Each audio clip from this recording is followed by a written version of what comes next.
It's all right. Let's talk here, if you don't mind.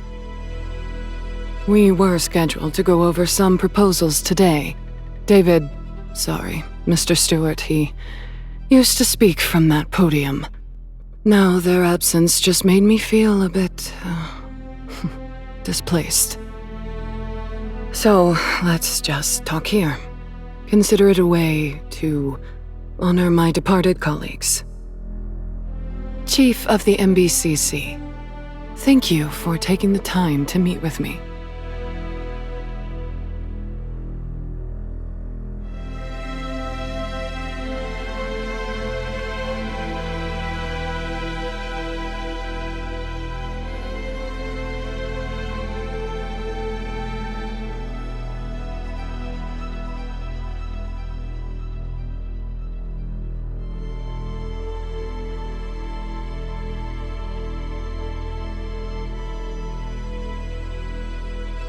My aunt is a seasoned politician with years of experience. Last year, she antagonized Prime Minister Stewart and was removed from the cabinet for speaking up for the West District. She's now running as an independent candidate and will surely reach out to you. When that time comes, please keep one thing in mind. Bernadette Cavendish has no loyalty to any organization, sentiment, or principle. She acts purely in her self-interest. Chief, don't ever forget that.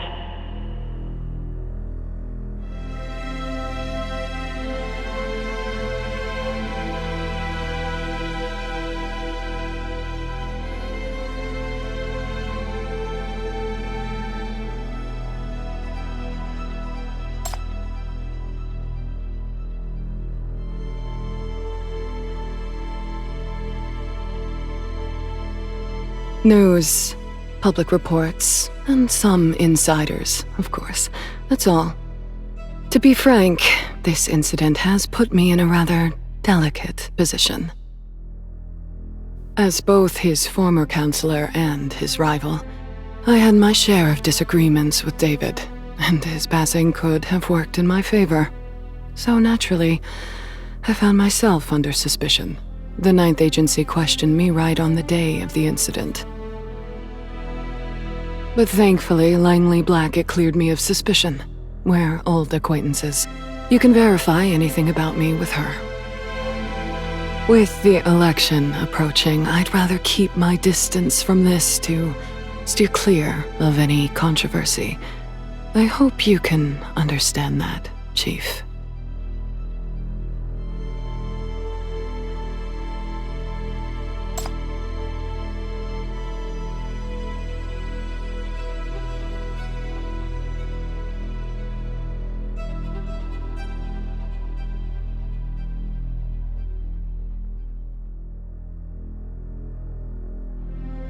I'm afraid I'll have to disappoint you.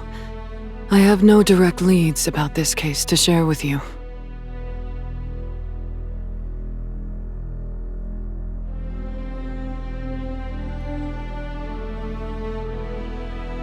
As I explained earlier, I'm keeping my distance from this case, so I know nothing of its details. Sorry I used it as pretext for meeting you. I need your help with something I believe you'll be inclined to accept. I want you to protect someone.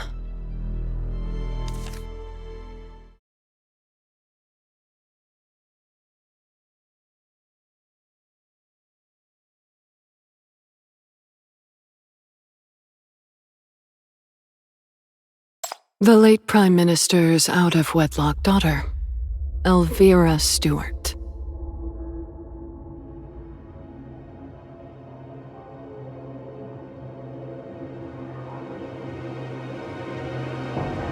That is for you to investigate, Chief.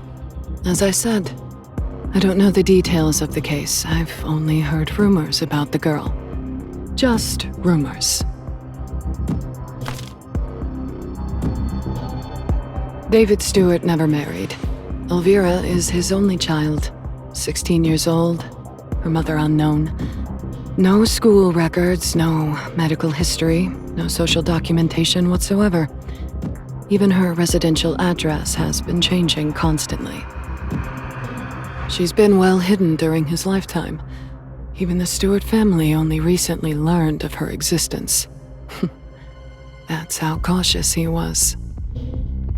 Yet this cautious man, on the night before his death, set aside his pressing election concerns and secretly left his residence. He steered clear of even his most trusted allies and vanished until the following day. Upon his return, he died in the explosion.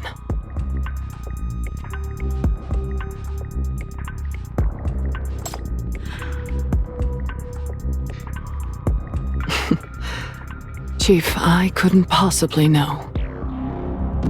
I just happened to hear that the day before the explosion was the girl's 16th birthday.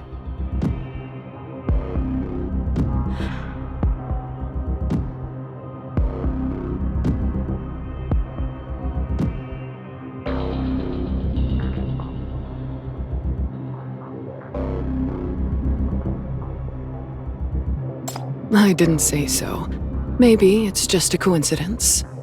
Maybe not. No one can prove anything.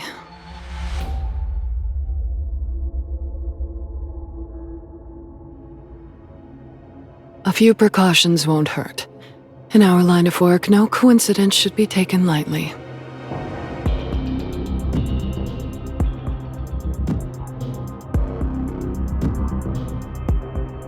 Because it's wiser to handle these things discreetly while there's no concrete evidence. And also because someone has already stepped in to offer their protection. The Stewart family took her in immediately after the incident. You know how it is. Even though they've never met, as blood relatives, they have a more legitimate claim to the orphan than any agency.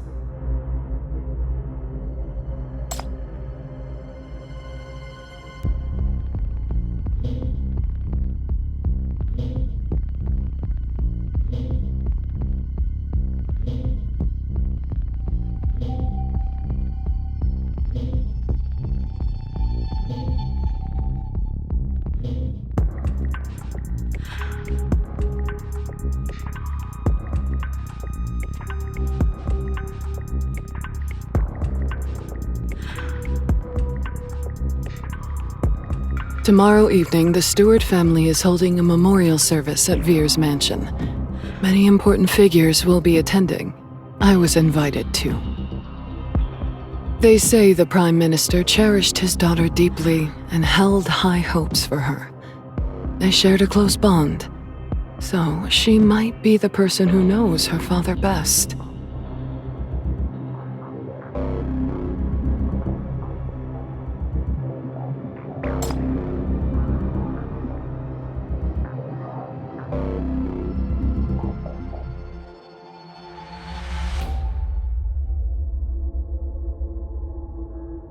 Maybe they're out of options. Stewart's influence has been waning since the West District was reconstructed. As the election nears, the stakes for his re-election only grow higher. Losing the head at this crucial moment is truly devastating.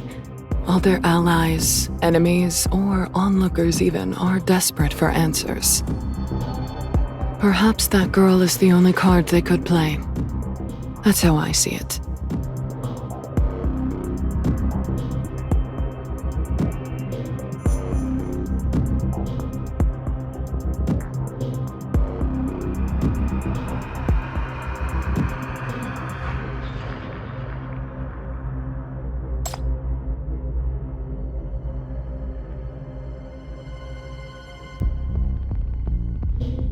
I only know what has been made public. As for any undisclosed information about the case, I know nothing about it, nor can I delve any further. As for the truth you seek,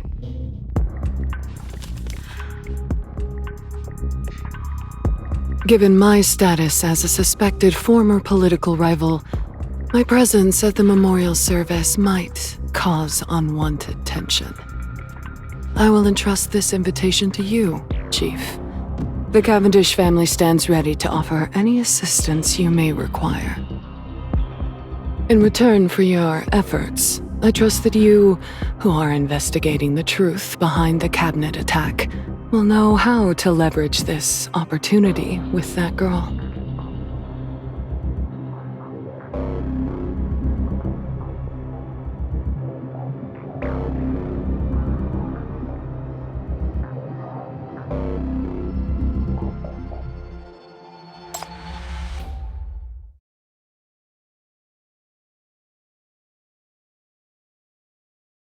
You think I have ulterior motives?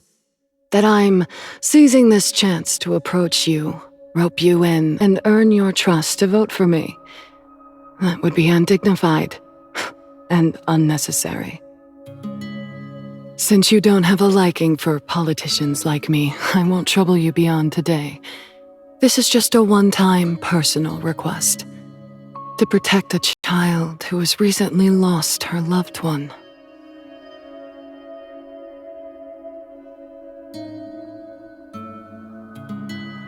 I serve as a politician, but I'm also a woman who once wanted to become a mother. I can't bear to see children suffer. As for why I chose you, the reason is quite simple.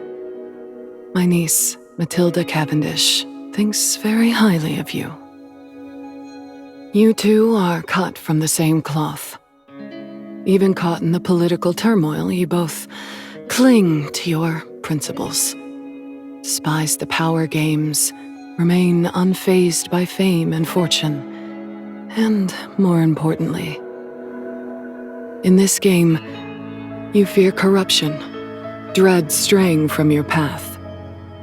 Even if circumstances pull you into a mire, you'll fight with everything you have to break free. And that is precisely what I admire. Only people like you have that glimmer of hope, of not being consumed by the maelstrom.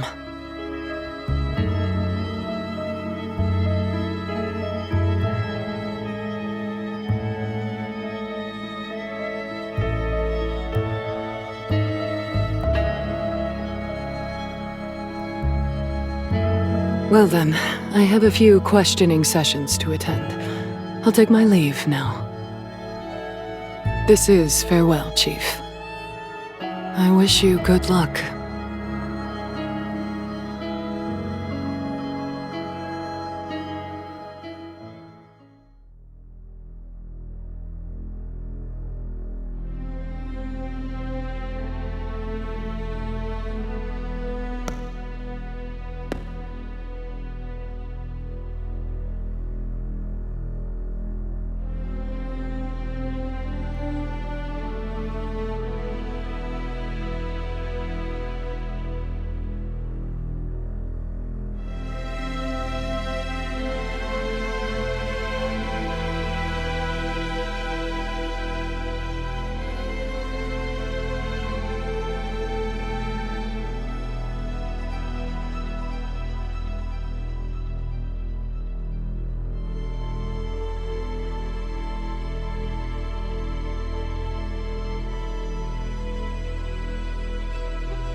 In this game, you fear corruption, dread straying from your path. Even if circumstances pull you into a mire, you'll fight with everything you have to break free. And that is precisely what I admire. Only people like you have that glimmer of hope, of not being consumed by the maelstrom.